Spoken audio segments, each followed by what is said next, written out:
حضرت مجذوب رحمۃ اللہ فرماتے ہیں ایک دن مرنا ہے آخر موت ہے، کر لے جو کرنا ہے آخر موت ہے۔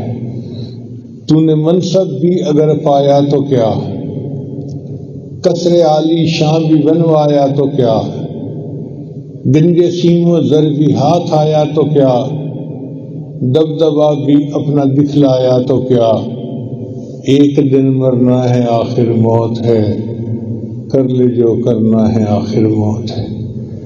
ہو رہی ہے عمر مثل برف کم، رفتہ رفتہ چپکے دم بدم۔ ہمیں تو اندازہ نہیں ہو رہا، لیکن ایک ایک جو سانس ہے نا وہ ہماری عمر کو گھٹا رہا ہے۔ اس لیے گھڑیال جو ہے نا وہ آواز دیتا ہے تو کسی عارف نے کہا کہ وہ کہتے ہیں گھٹا لی گھٹا لی گھٹا لی، تمہاری مہلت اور گھٹ گئی اور گھٹ گئی اور گھٹ گئی۔ تو اللہ نے جو مہلت زندگی میں دی ہے ہم اس سے فائدہ اٹھا کے اپنے سارے گناہوں سے سچی پکی توبہ کر لیں، اس کو کہتے ہیں موت کی تیاری۔ جب موت کی تیاری کر لی تو پھر موت آسان ہوگی۔ اللہ تعالی ہمیں اپنی موت کی تیاری کی توفیق عطا فرمائے۔ اور موت کی تیاری یہ ہوتی ہے کہ انسان گناہوں سے توبہ کرے، حقوق العباد بخشوائے، اگر کسی کا دل دکھایا زیادتی کی تو اس سے معافی مانگے، یہ چیز ضروری ہوتی ہے۔ اور اگر کبھی بندہ ایسے وقت میں ہو کہ کوئی دوسرا فوت ہو رہا ہے تو پھر کیا کرنا چاہیے؟ شریعت نے کہا کہ اس بندے کے سامنے جو فوت ہونے والا ہے اللہ کی رحمت کا تذکرہ کرو تاکہ اس کو اللہ سے امید لگے اور وہ حسن ظن کے ساتھ دنیا سے رخصت ہو۔ اور دوسری بات کہ اس کے سامنے اونچا کلمہ پڑھنا چاہیے تاکہ اس کو کلمہ یاد آ جائے اور وہ دنیا سے ایمان کے ساتھ رخصت ہو۔ اور تیسرا یہ کہ اس کے بعد سورہ یاسین پڑھنی چاہیے۔ سورہ یاسین شریف کو قرآن مجید کا دل کہا گیا ہے، اس کی تلاوت سے بندے کے لیے یحصل فی القبر من الفتنۃ والزغطۃ والروع، قبر کے اندر انسان جب جائے گا تو اس کو وہاں پر زغط قبر پیش آئے گا۔ قبر دباتی ہے، اس قبر کے دبانے سے بھی گناہ معاف ہوتے ہیں، اور یہ زغط قبر ہر کسی کو پیش آئے گا۔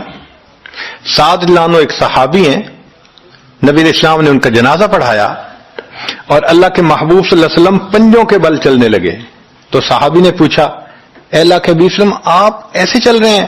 فرمایا سعد کی نماز جنازہ میں شرکت کے لیے اتنے فرشتے آسمان سے اتر آئے، مجھے پاؤں رکھنے کی جگہ نہیں مل رہی۔ یہ پھر حدیث پاک میں آتا ہے کہ نبی علیہ السلام نے فرمایا سعد کی وفات پر اللہ کا عرش بھی 3 دن تک روتا رہا۔ جن کی وفات پہ اللہ کا عرش روئے، اللہ کے فرشتے جنازے میں اتریں، کیسے اللہ کے مقبول بندے ہوں گے؟ پھر نبی علیہ السلام نے فرمایا سعد کو بھی زغط قبر پیش آیا۔ تو اس کا مطلب یہ ہے کہ یہ زغط قبر تو پیش آنا ہی ہے، ہر کسی کو آنا ہے، کوئی بھی ہو۔ اب یہ عجیب سی بات ہے، مگر اس کو سمجھیں کہ کیوں پیش آنا ہے۔ آپ اگر کسی ریسٹورنٹ پہ جائیں اور جا کے سویٹ ڈش کھائیں یا کباب کھائیں تو بل پے کرنا پڑتا ہے نا، گروسری سٹور سے جا کے کوئی چیز لائیں بل پے کرنا پڑتا ہے نا، ہر چیز کا بل ہوتا ہے نا۔ اس دنیا میں انسان جو مزے لیتا ہے بھلے جائز صحیح، ان کی بھی ایک کاسٹ ہے اور وہ اسے پے کرنی پڑے گی، اور وہ کاسٹ زغط قبر سے پے ہوگی۔ اس لیے جس کی زندگی غربت میں گزری ہوگی اس کا زغط قبر بہت کم ہوگا، اور جس نے عیش آرام مزے سہولت انجوائے کیا کاسٹ تو دینی پڑے گی نا وہاں جا کے۔ تو زغط قبر تو پیش آنا ہے۔ ہمارے والد صاحب بچپن میں دیکھتا تھا میں کہ بہت اچھا سالن بنا ہوتا تھا نا، تو اکثر وہ گلاس پانی کا اٹھاتے تھے اور ایک گھونٹ پانی ڈال دیتے تھے۔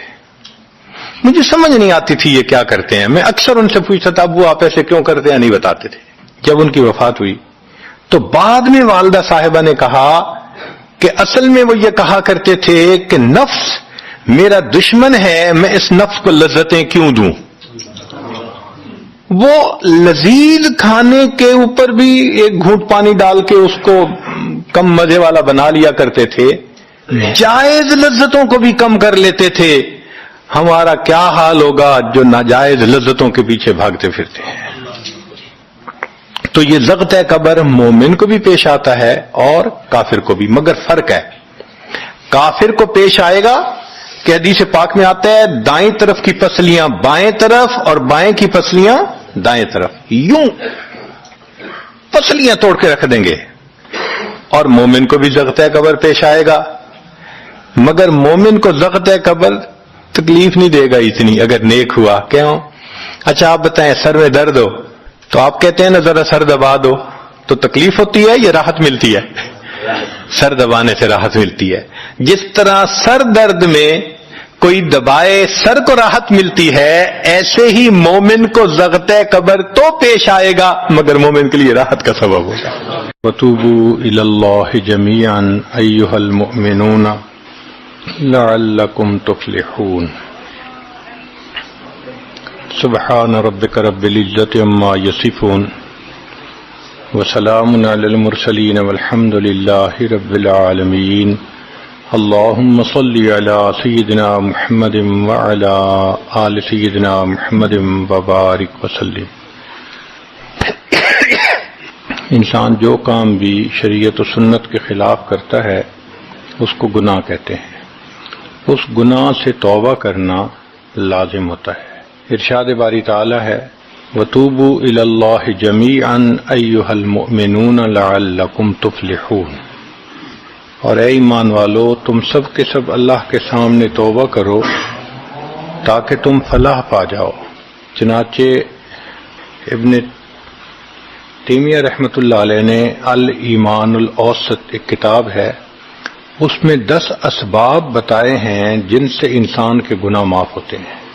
یہ 10 اسباب ہمیں زبانی یاد ہونے چاہیے تاکہ ہم ان کے ذریعے سے اپنے گناہوں کی بخشش کا بندوبست کر لیں۔ سب سے پہلا سبب استغفار۔ استغفار کہتے ہیں کہ اپنے گزرے ہوئے گناہوں پر نادم ہونا۔ شریعت نے کہا الندم توبۃ، ندامت یہ توبہ ہے۔ اور حدیث مبارکہ میں ہے کہ قیامت کے دن سب سے زیادہ خوش انسان وہ ہوگا من وجد فی صحیفتہ استغفارا کثیرا، جس کے نام اعمال میں کثرت کے ساتھ استغفار لکھا ہوا ہوگا۔ تو ہمیں کثرت سے استغفار پڑھنا چاہیے۔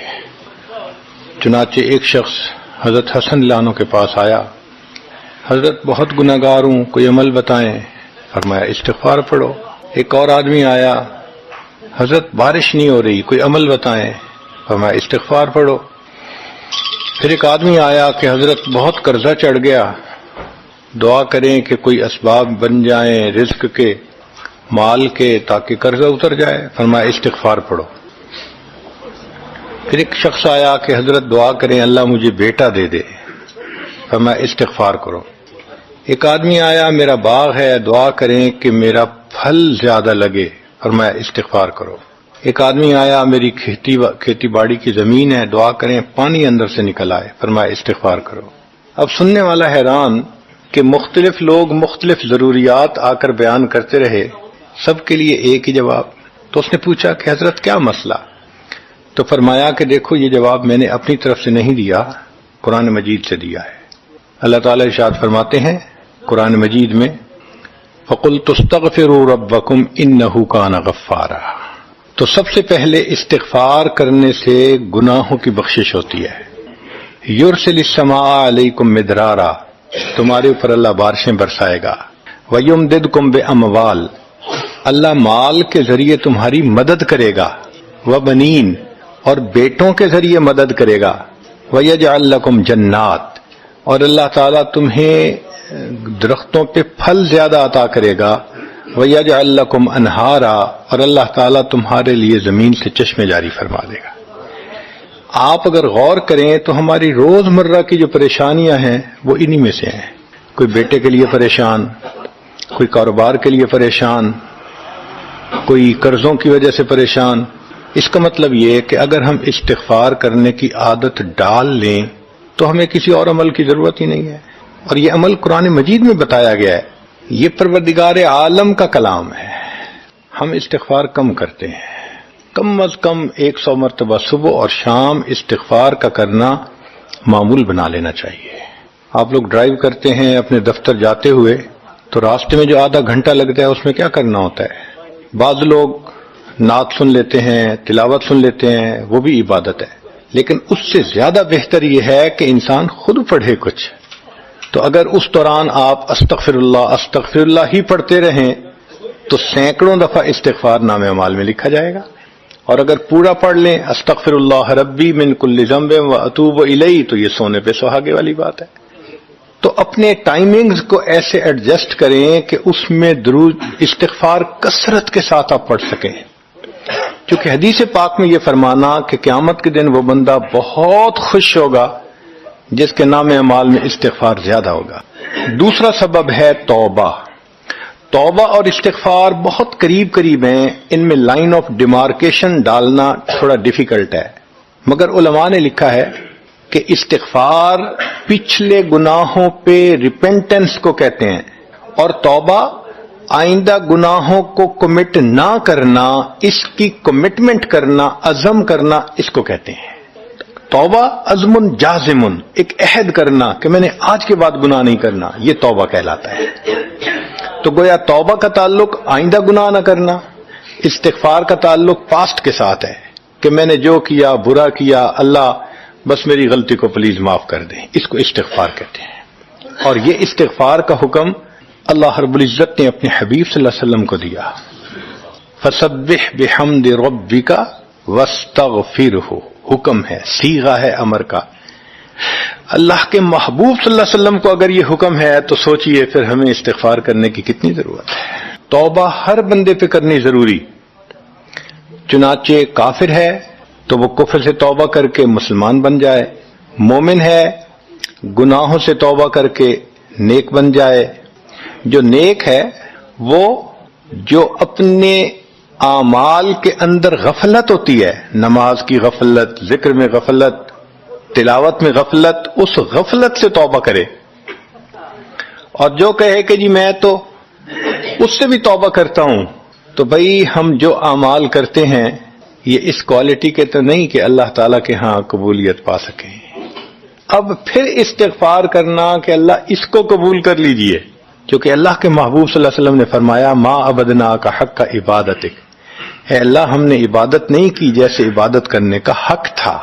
اگر سید الاولین والآخرین صلی اللہ علیہ وسلم یہ فرماتے ہیں، ہم کس کھیت کی گاجر مولی ہیں، ہماری عبادتیں کیا عبادتیں ہیں. تو استغفار کرنا، توبہ کرنا ہم میں سے ہر بندے پر لازم ہے. تیسری چیز جس سے کہ گناہ معاف ہوتے ہیں، الحسنات الماحیہ، نیکیاں.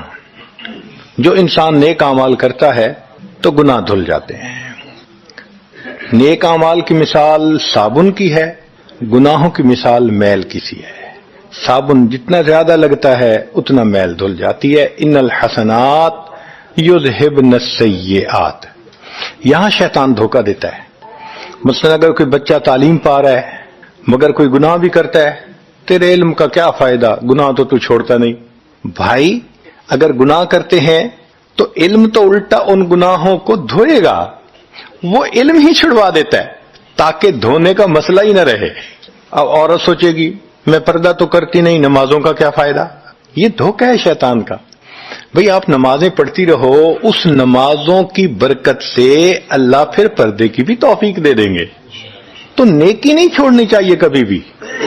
یہ سوچ کے جی میں اچھا تو ہوں نہیں، کیا فائدہ. فائدہ ہے. جب اللہ فرما رہے ہیں کہ نیکیاں گناہوں کو دھو دیتی ہیں، بھئی گناہ تو ہم چھوڑتے نہیں اور نیکی آرام سے چھوڑ دیتے ہیں، یہ کہاں کی لاجک ہے. تو اس لیے نیکی بھاگ بھاگ کے کرنی چاہیے. اگر گناہ ہیں تو نیکی اور زیادہ کریں تاکہ نیکی کی برکت سے گناہوں کی ظلمت ختم ہو جائے اور دھل جائے. حدیث پاک میں ہے بندہ گناہ کرتا ہے لکھ دیا جاتا ہے، دوسرا گناہ، تیسرا، 5 گناہ کرتا ہے، پھر اس کے بعد وہ ایک نیکی کرتا ہے تو نیکی والا فرشتہ کہتا ہے کہ دیکھو اللہ کے ہاں دستور ہے من جاء بالحسنۃ فلہ عشر امثالھا. اس کو 10 نیکیاں ملنی تھیں، تم نے 5 گناہ لکھے ہیں نا، اچھا تم 5 گناہ مٹا دو، میں نامہ اعمال میں 10 نیکیوں کی بجائے صرف 5 نیکیاں بیلنس وہ ڈال دیتا ہوں۔ چنانچہ 5 گناہ مٹا دیے جاتے ہیں، 5 نیکیاں نامہ اعمال میں لکھ دی جاتی ہے۔ اس لیے خوب نیکی کرنی چاہیے تاکہ اللہ تعالیٰ گناہوں کی ظلمت سے ہمیں محفوظ فرما دے۔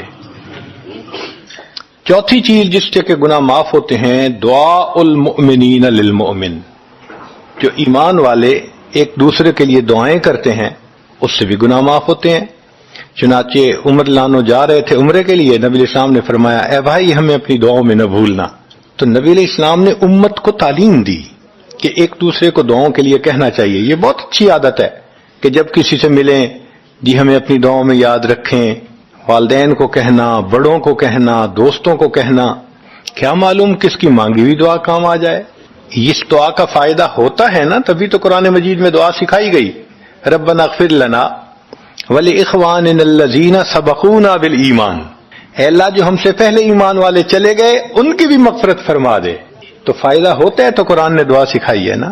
تو ایمان والوں کی دعاؤں سے دوسرے ایمان والوں کو فائدہ ہوتا ہے۔ حدیث پاک میں ہے دوست کی دعا دوست کے پیٹھ پیچھے رد نہیں کی جاتی، کیوں؟ اس میں خلوص ہوتا ہے۔ تو اس لیے حدیث پاک میں ہے، مسلم شریف کی روایت ہے کہ اگر کوئی آدمی فوت ہو جائے اور 40 آدمی جنازہ پڑھ لیں جو ایمان والے ہوں، توحید والے ہوں، فرمایا ما من رجل مسلم یموت فیقوم علی جنازتہ 40 رجلا لا یشرکون باللہ شیئا الا شفعهم اللہ فی، اللہ 40 بندوں کی نماز جنازہ کو قبول کر کے میت کی مغفرت فرما دیتے ہیں۔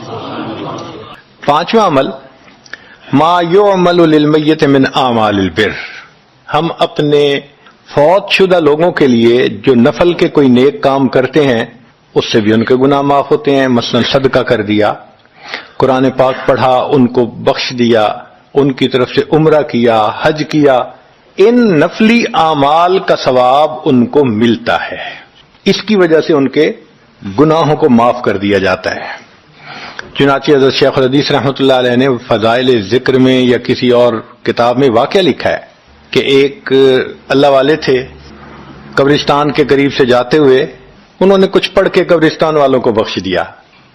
رات خواب دیکھا کہ وہی قبرستان والے ہیں اور ایک آدمی آتا ہے جیسے کوئی ڈاک تقسیم کرنے والا ڈاکیا ہوتا ہے، اور سب اس کی طرف بھاگ پڑتے ہیں جیسے ڈاک لینے کے لیے ہوں۔ ایک بندہ پیچھے آرام سے بیٹھا ہوتا ہے، وہ پوچھتا ہے کیا معاملہ؟ وہ کہتا ہے کہ یہ فرشتہ آیا ہے، روزانہ کی جو ڈاک آئی ہے نا نیکیوں کی، جو اولاد نے، رشتہ داروں نے، دوستوں نے کیے، لہذا وہ اعمال نیکیاں ملتی ہیں تو یہ سب لوگ جاتے ہیں کہ نیکیاں ملیں گی، ہمارا درجہ بڑھے گا۔ اس نے کہا کہ آپ کو ضرورت نہیں ہے؟ کہنے لگا ہاں میں لے لوں گا، مگر میرا ایک بیٹا ہے جسے میں نے قرآن پاک کا حافظ بنایا، اس کی دکان ہے، وہ سارا دن دکان پہ بیٹھا رہتا ہے اور ساتھ ساتھ قرآن پڑھتا رہتا ہے، تو مجھے اتنی نیکیاں مل جاتی ہیں کہ میں بعد میں لے لوں گا۔ اس نے کہا بیٹا کہاں؟ اس نے کہا فلاں جگہ دکان ہے۔ وہ اللہ والے جب وہاں گئے اگلے دن تو دیکھا کہ ایک نوجوان ہے اور وہ بیٹھا ہوا ہے، گاہک آتا ہے تو اس کو سودا بیچ دیتا ہے، جب گاہک کوئی نہیں ہوتا تو وہ قرآن پڑھنا شروع کر دیتا ہے۔ تو وہ سمجھ گیا کہ میرا خواب سچا تھا، اس بچے کے قرآن پڑھنے سے اس کے والد کو خوب بینیفٹ مل رہا ہے۔ کچھ عرصے کے بعد دوبارہ پھر اسی قبرستان کے قریب سے گزرے، پھر انہوں نے کچھ پڑھ کے بخش دیا۔ رات خواب میں دیکھا کہ اب جب تقسیم ہوا تو سب بھاگے تو وہ بندہ بھی بھاگا۔ انہوں نے کہا آپ بھی بھاگ رہے ہو؟ کہنے لگا ہاں میں اس لیے بھاگ رہا ہوں کہ میرا وہ بیٹا فوت ہو گیا، اب مجھے قرآن پڑھ کے بخشنے والا کوئی ایسا ہے نہیں، تو جو عام ایمان والوں کا ثواب آتا ہے میں بھی اسی میں سے اپنا حصہ لینے کے لیے جا رہا ہوں۔ تو ایمان والوں کے ان اعمال کا ثواب بھی ملتا ہے، اور اصل میں یہ اسی بندے کا اپنا عمل ہوتا ہے۔ یہ ذہن میں رکھنا کہ جو ایمان والے پڑھ کے بخشتے ہیں نا، اس کا ثواب کیوں ملتا ہے؟ اس کا اپنا عمل۔ دیکھو اس نے نیکوں سے تعلق جوڑا۔ وہ بھی تو ہوتے ہیں جن کے مرنے کے بعد پیچھے ریچھ کتے کی لڑائی کرواتے ہیں، میلے لگواتے ہیں، موسیقی کی محفلیں ہوتی ہیں، وہ بھی تو ہوتے ہیں نا، تو ان کو کچھ نہیں ملتا۔ اس بندے نے نیکوں سے محبت کی، یہ اس کا اپنا عمل ہے، اس کی محبت کی وجہ سے اب یہ لوگ اس کو پڑھتے ہیں، اللہ اس کو ثواب پہنچا دیتے ہیں، تو اس کے اپنا عمل ہے اصل میں۔ چھٹی چیز جس کی وجہ سے گناہ معاف ہوتے ہیں، المصائب التی یکفر اللہ بها الخطایا فی الدنیا، دنیا میں انسان کو جو مشکلات، تکلیفیں، مصیبتیں پہنچتی ہیں ان کی وجہ سے گناہ معاف کر دیے جاتے ہیں۔ کوئی مصیبت دنیا میں پہنچتی ہے، گناہ معاف ہوتے ہیں۔ چنانچہ نبی علیہ السلام تشریف فرما تھے، چراغ بجھ گیا، نبی علیہ السلام نے فرمایا انا للہ و انا الیہ راجعون۔ ام المومنین عائشہ صدیقہ نے پوچھا اے اللہ کے حبیب صلی اللہ علیہ وسلم یہ تو پڑھتے ہیں جب کوئی آدمی فوت ہو جاتا ہے۔ فرمایا عائشہ مومن کو جو بھی دنیا میں تکلیف غم پہنچتا ہے اگر وہ اس کے اوپر انا للہ پڑھ لے اس کو ثواب ملتا ہے۔ تو سوچنے کی بات ہے، چراغ کے بجھنے پر اگر ثواب ملتا ہے تو کسی عزیز کی زندگی کا چراغ بجھ گیا اس پر کتنا ثواب ملے گا؟ اس لیے تکلیف آئے تو پریشان ہونے کی بات نہیں ہوتی، صبر کرنے کی بات ہوتی ہے۔ انسان بے صبری کے ذریعے خواہ مخواہ اس تکلیف پر ملنے والے ثواب سے اپنے آپ کو محروم کر دیتا ہے۔ بے صبری سے تکلیف ختم نہیں ہوتی، ثواب ملنا بند ہو جاتا ہے، تو بے صبری کا کیا فائدہ؟ اور ہو سکتا ہے کہ یہ مصیبت جو آئی یہ بندے نے خود مانگی ہو، یہ بھی عجیب بات ہے۔ آپ کہیں گے جی کوئی بندہ مصیبت تو نہیں مانگتا، ہاں ہو سکتا ہے مانگی ہو۔ کیسے کہ دعا مانگی اللہ مجھے قیامت کے دن میرے محبوب صلی اللہ علیہ وسلم کے ہاتھوں حوض کوثر کا جام عطا کر دینا، اللہ نے دعا قبول کر لی، عمل تو ہے نہیں کہ یہ نعمت نصیب ہو، تو اب کیسے ملے گا؟ اللہ تعالی بیماری، مصیبت، پریشانی کچھ اس کے اوپر بھیج دیتے ہیں۔ اگر یہ بندہ اس پر صبر کر لیتا ہے اس کو بہانہ بنا کر اللہ اس کو وہ نعمت عطا فرما دیتے ہیں۔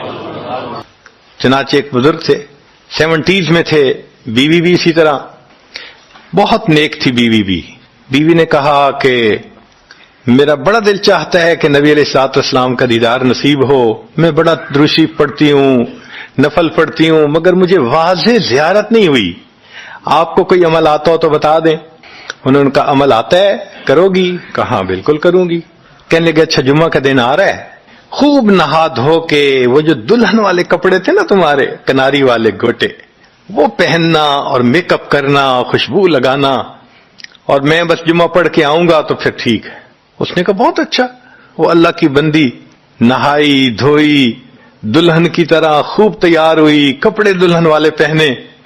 ان بزرگوں نے جمعہ کی نماز پڑھی تو ساتھ بھائی کا گھر تھا اس کی، یعنی ان کی بیوی کا، تو بیوی کے بھائی کے گھر چلے گئے، اس کو جا کے کہا میری عمر دیکھو اور آ کے اپنی بیوی بہن کی حالت دیکھو۔ اس نے کہا کیا مسئلہ؟ وہ ساتھ آ گیا، اور جب گھر آ کے اس نے دیکھا تو بیوی تو دلہن بنی بیٹھی ہے۔ بھائی کو غصہ آیا، تمہیں اپنی یہ تمہاری عمر اور یہ تمہارے لچھن۔ اس نے تو ڈانٹا اور وہ بیچاری روئی، اس کا دل ٹوٹا، رو رو کے حال برا، سو گئی۔ اللہ کی شان کہ اس نیند میں اس کو نبی علیہ السلام کی زیارت نصیب ہو گئی۔ اب وہ اٹھی تو وہ خوش بھی ہے اور پریشان بھی ہے، خوش اس بات پہ کہ زیارت ہو گئی، اور پریشان اس بات پہ کہ میاں نے کیا کیا، خود کہا دلہن بنو اور خود بھائی سے مجھے ڈانٹ پڑوا دی۔ تو پھر اس نے پوچھا کہ آپ نے ایسا کیوں کیا؟ انہوں نے کہا دیکھو میں تمہاری زندگی کو قریب سے جانتا ہوں، میں نے تمہیں اتنا پیار محبت سے رکھا ہے کہ تمہیں زندگی کے کوئی تکلیف نہیں پہنچنے دی میں نے، تم نے عبادت کی انتہا کی ہے، مگر کچھ نعمتیں ہوتی ہیں جو دل ٹوٹنے پہ ملتی ہیں، تو تمہارا تو کبھی دل ٹوٹا نہیں، تو میں نے ایک بہانہ بنایا کہ تمہیں کہا دلہن بنو، بھائی کو شکایت لگا دی، اس نے ڈانٹ پلا دی، تمہارا دل ٹوٹا، اللہ کو رحم آ گیا، اللہ تعالیٰ ٹوٹے دلوں پر رحم فرما دیتے ہیں۔ تو ممکن ہے کہ یہ مصیبت، یہ پریشانی اللہ کی طرف سے ہمارے لیے انعام کا سبب بن کے آئی ہو۔ اس لیے ہمارے بزرگوں نے کہا سکھ دکھاں تو دیواں وار، کہ میں سکھوں کو دکھوں پہ قربان کر دوں، سکھ دکھاں تو دیواں وار، دکھاں آن ملائم یار، کہ دکھوں نے مجھے میرے یار سے ملا دیا۔ اللہ کو بڑا ترس آتا ہے اس بندے پر جس پر کوئی مصیبت آتی ہے، پریشانی آتی ہے۔ پھر ساتویں چیز جس سے کہ گناہ معاف ہوتے ہیں، ما يحصل في القبر من الفتنة والزغطة والروع. قبر کے اندر انسان جب جائے گا تو اس کو وہاں پر زغط قبر پیش آئے گا. قبر دباتی ہے. اس قبر کے دبانے سے بھی گناہ معاف ہوتے ہیں، اور یہ زغط قبر ہر کسی کو پیش آئے گا. سعد لانو ایک صحابی ہیں، نبی علیہ السلام نے ان کا جنازہ پڑھایا اور اللہ کے محبوب صلی اللہ علیہ وسلم پنجوں کے بل چلنے لگے. تو صحابی نے پوچھا، اے اللہ کے حبیب صلی اللہ علیہ وسلم آپ ایسے چل رہے ہیں؟ فرمایا سعد کی نماز جنازہ میں شرکت کے لیے اتنے فرشتے آسمان سے اتر آئے، مجھے پاؤں رکھنے کی جگہ نہیں مل رہی. یہ پھر حدیث پاک میں آتا ہے کہ نبی علیہ السلام نے فرمایا سعد کی وفات پر اللہ کا عرش بھی 3 دن تک روتا رہا. جن کی وفات پہ اللہ کا عرش روئے، اللہ کے فرشتے جنازے میں اتریں، کیسے اللہ کے مقبول بندے ہوں گے. پھر نبی علیہ السلام نے فرمایا سعد کو بھی زغط قبر پیش آیا. تو اس کا مطلب یہ کہ یہ زغط قبر تو پیش آنا ہی ہے، ہر کسی کو آنا ہے، کوئی بھی ہو. اب یہ عجیب سی بات ہے، مگر اس کو سمجھیں کہ کیوں پیش آنا ہے. آپ اگر کسی ریسٹورنٹ پہ جائیں اور جا کے سویٹ ڈش کھائیں یا کباب کھائیں تو بل پے کرنا پڑتا ہے نا. گروسری سٹور سے جا کے کوئی چیز لائیں، بل پے کرنا پڑتا ہے نا، ہر چیز کا بل ہوتا ہے نا. اس دنیا میں انسان جو مزے لیتا ہے، بھلے جائز صحیح، ان کی بھی ایک کاسٹ ہے اور وہ اسے پے کرنی پڑے گی، اور وہ کاسٹ زغط قبر سے پے ہوگی.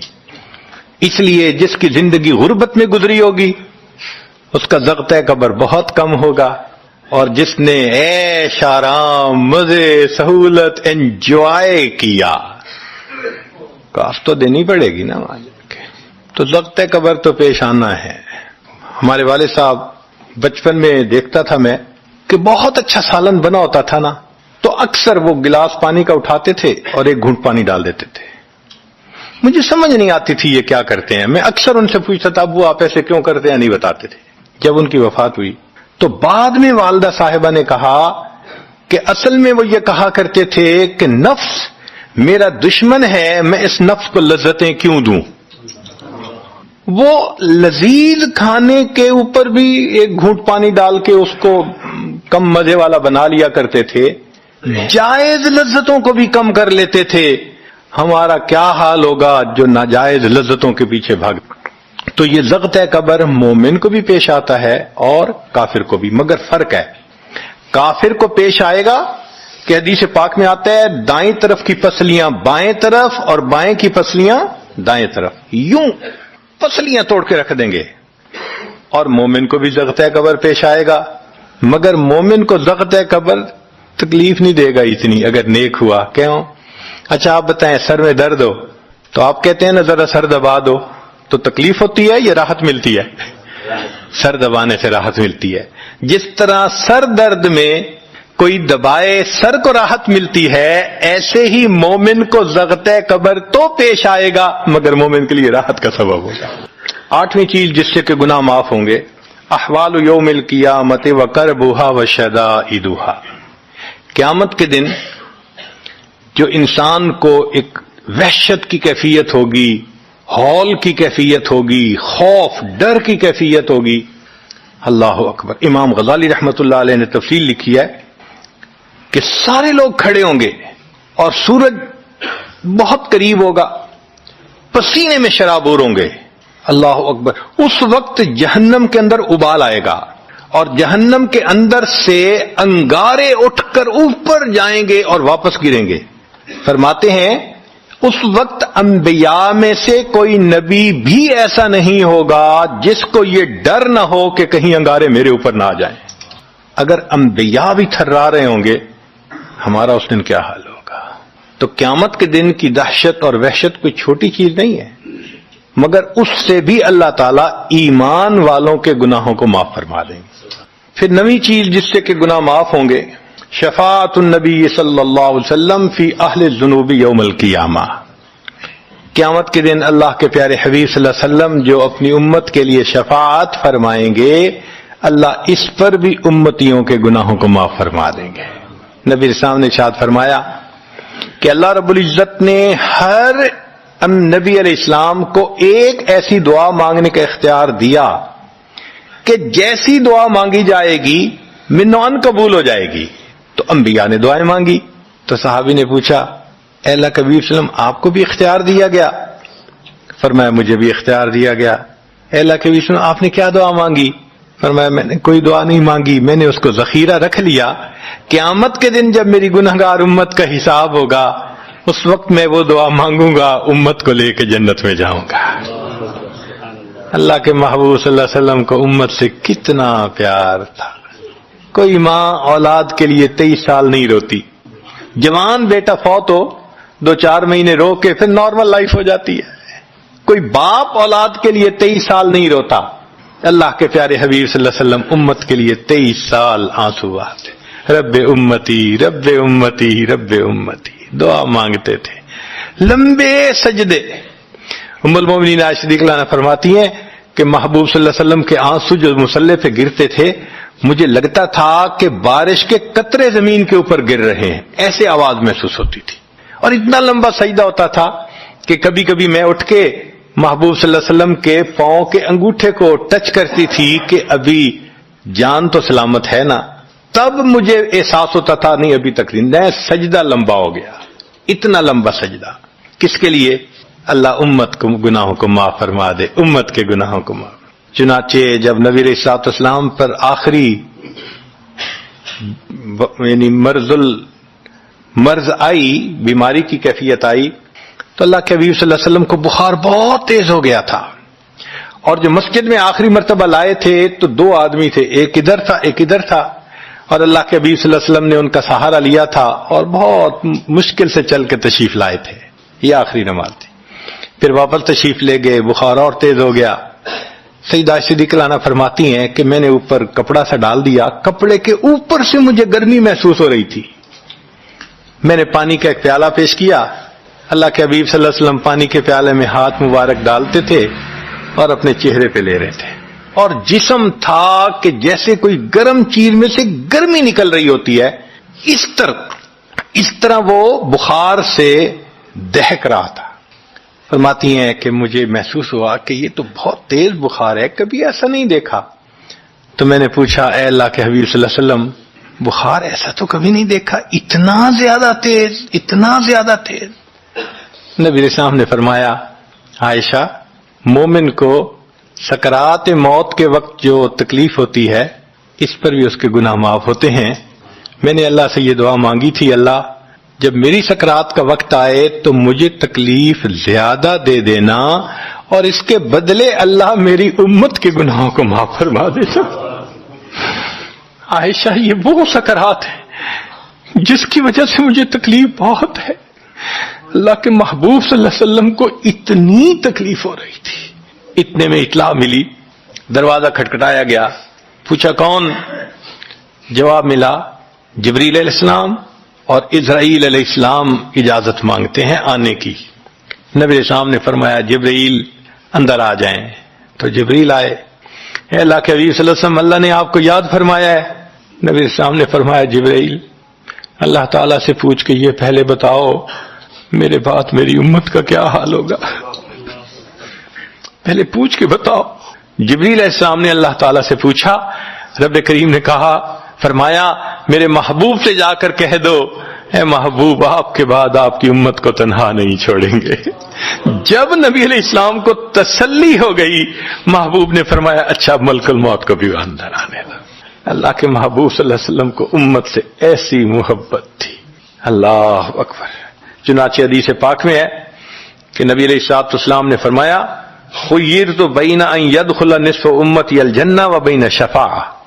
اللہ رب العزت نے مجھے چوائس دیا، اختیار دیا کہ اے میرے حبیب صلی اللہ علیہ وسلم آپ چاہیں تو آپ کی آدھی امت کو بلا حساب جنت بھیج دیں گے اور آپ چاہیں تو جن کی آپ شفاعت کریں ان کو بھیجیں گے.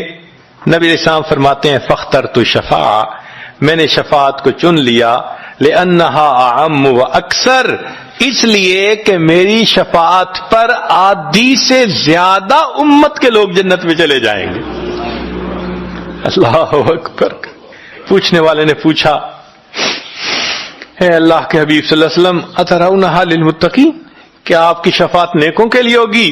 فرمایا لا ولکنہا للمذنبین الخطائین المتلوثین، نہیں، میری شفاعت میرے امت کے گناہ گاروں کے لیے ہوگی۔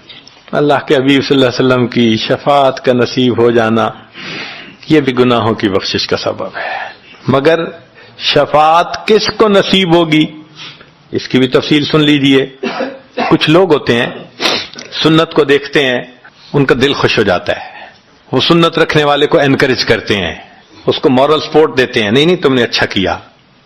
اور کچھ وہ ہوتے ہیں کہ جو دیکھتے ہیں چہرے پہ سنت سجی، کیا ملا بن گئے، کیا تم نے چہرے پہ کر لیا۔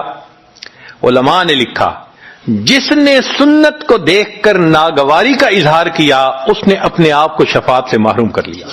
یہ نہیں ہے کہ ہم سنت کا مذاق بناتے پھریں اور ہمیں شفاعت نصیب ہوگی، نہیں، احترام ہو دل میں سنت کا۔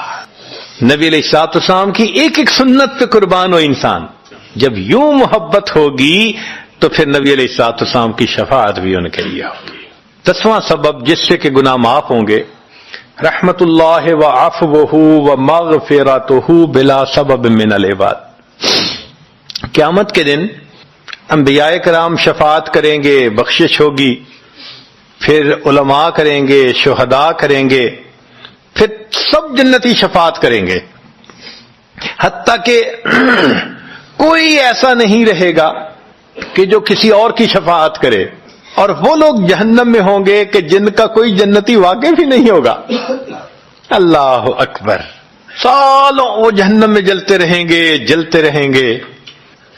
پھر ایک وقت آئے گا کہ ان میں سے جن کے دل میں تھوڑا سا بھی ایمان ہوگا نا، اگرچہ اس کی شفاعت کرنے والا کوئی نہیں ہوگا، ان کو بھی اللہ بخشنے کا سبب بنائیں گے۔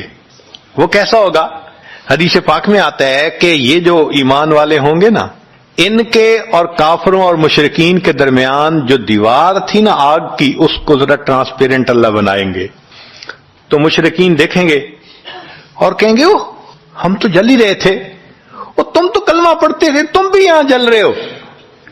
تو وہ جب ان کو کلمے کا تانا دیں گے کہ تمہارا نام تو مسلمانوں والا تھا نا، تو اس وقت وہ جہنمی اللہ سے فریاد کریں گے، اللہ تیری توحید کا تانا دیتے ہیں، کہاں گیا تمہارا خدا، تم بھی ہمارے ساتھ جل رہے ہو۔ جب وہ فریاد کریں گے، اللہ تعالیٰ جبرائیل علیہ السلام کو فرمائیں گے جبرائیل جاؤ، جس کے دل میں ذرہ برابر بھی تمہیں ایمان نظر آتا ہے اس کو بھی جہنم سے نکالنا، ان کو بھی جہنم سے نکال دیا جائے۔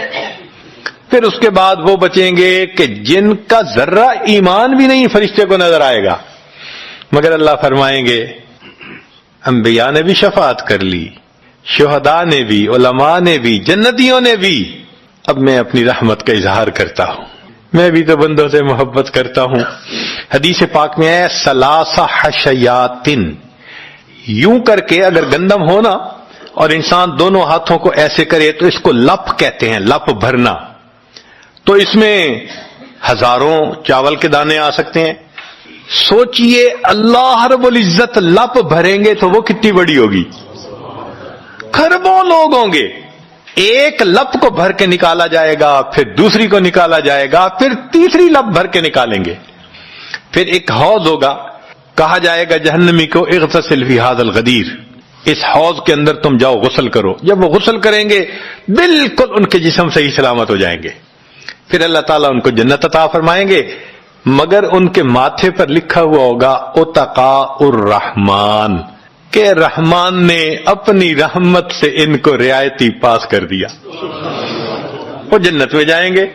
اب جو جنت میں جائیں گے تو جنتی لوگ ان کے ساتھ ملیں گے، خوش ہوں گے، مگر کہیں کہیں کوئی ان کو کہے گا ہم تو اللہ کے فضل سے سیدھا آ گئے، تم تو آیا فلاں جگہ سے آئے ہو نا، رعایتی پاس ہو۔ اب جب ان کو رعایتی پاس کا تانا ملے گا تو ان کو عجیب لگے گا۔ پھر ایک وقت آئے گا کہ یہ سب اتقاء الرحمن اللہ کے سامنے فریاد کریں گے، اللہ آپ نے اپنی رحمت سے جہنم سے نکال دیا، جنت بھیج دیا، یہ جو مہر ایک لگا دی یہ بھی تو اتار دیجئے نا۔ تو اللہ تعالیٰ ان کی مہر کو ختم فرمائیں گے اور یہ جنت میں رہنے لگ جائیں گے۔ امام غزالی رحمت اللہ علیہ اس واقعے کو نقل کرنے کے بعد لکھتے ہیں میرا کوئی عمل ایسا تو نہیں کہ میں امید کروں کہ میں جنت چلا جاؤں گا، کاش اللہ مجھے ان اتقاء الرحمان میں شامل فرما لیتے، کاش کہ اللہ تعالیٰ مجھے ان اتقاء الرحمان میں شامل فرما لیتے۔